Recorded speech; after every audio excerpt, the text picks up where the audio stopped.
பொங்கலுக்கு கரும்பு வாங்க வந்திருக்கேன். இங்க கனடால கரும்பு வாங்குறது ஒரு சேலஞ்சிங்கான வேல. ஸ்டாக் வந்திருக்குன்னுவாங்க, உடனே அது தீர்ந்து போயிரும் கொஞ்ச நேரத்தில. அதனால இது சொன்ன உடனே ஒரு காத்தாலயே வந்துட்டேன். வந்துட்டு வாங்கிட்டு போயிரலான்ட்டு. ஸ்டாக் இருக்கு. ஆனா, அது அவ்வளோ தூரம் இனிப்பா இருக்காதுன்னு நெனைக்கிறேன். ஏன்னா 2 கண்ணுக்கு நடுவுல நல்ல இடைவெளி நல்லா இருந்தா தான் இனிப்பா இருக்குன்னுவாங்க. அதுவும் இது நல்ல இலலாம் இருந்துச்சுன்னா, படைக்கிறதுக்கு நல்லாருக்கும். நம்ம பொங்கல் பண்ணும்போது நல்லா அந்த இலலாம் இருக்கணும். இங்க எதுவும் இல்ல.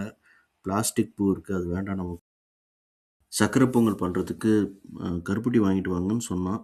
நானும் தேடிக்கிட்டு இருக்கேன். இங்க கிடைக்க மாட்டேங்குது.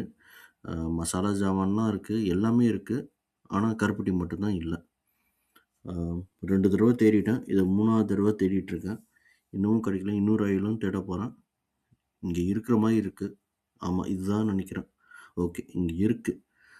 ஆனா, இது எக்கச்சக்கமான வெரைட்டி இருக்கு. எந்த வெரைட்டிய எப்படி எடுத்துட்டு வரணும்னு தெரியல எனக்கு. வழக்கம் போல எனக்கு புடிச்சது தான் நான் எடுத்துட்டு போறேன். எதுவா இருந்தாலும் அந்த பாடிகார்ட் முனீஸ்வர் காப்பாத்துவாருன்னு. பார்ப்போம்.